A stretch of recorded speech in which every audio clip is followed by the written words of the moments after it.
My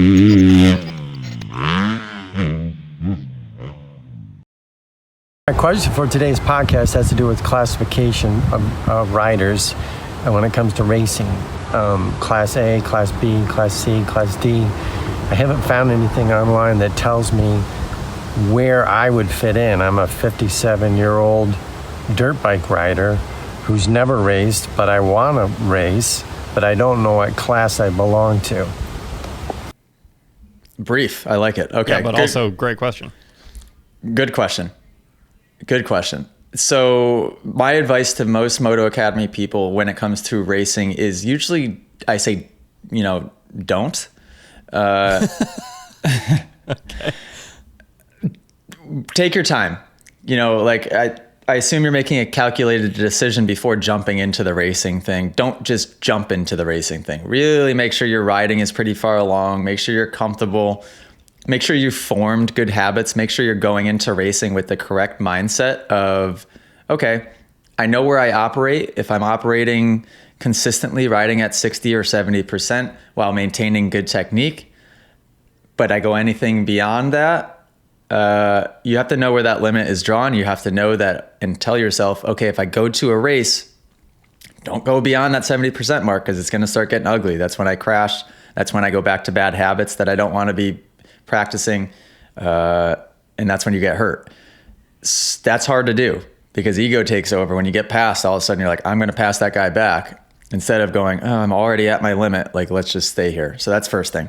Assuming you're making the calculated risk, I think it would be a safe bet to say 57 years old. Is that what he said?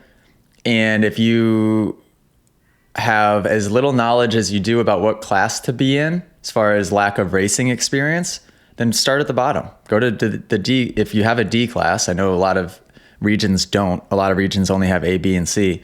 Some have a D. Go to the beginner class, do one race, figure out where you are. And the D class might actually be a good bet because it's probably more of the older guys that are a little bit more conservative and wanting to just go out and have fun and cruise, where the C class, from my experience, are the 16 to 18-year-olds that are twisting the throttle wide open and out of control. Usually the C class is the most dangerous class that you can do. Yeah. So yeah, be careful with that. If there's a vet class option. I was going to say 50 plus, dude. Just race 50 plus. If you could do a 40 or 50 plus class, obviously that is going to be your best bet by far. And if you're referencing a 50 plus A, B, C, D, which I don't think you would be, then even better yet. Yeah. But yeah, find a vet class. I would say almost every local race has a vet class of some sort, right? Mine does.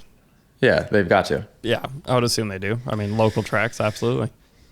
But yeah, don't feel like you're sandbagging, right? Just like start at the bottom, make your way up. My friend, actually, who I grew up racing with, was really good friends with him. He just got back into riding and racing, and he did the same thing. He went up to Derby, race C class, won it by a mile. He's like, all right, we're going to B class. In the afternoon, he was in B class. Like, you know what I mean? The afternoon? Yeah, it was hilarious.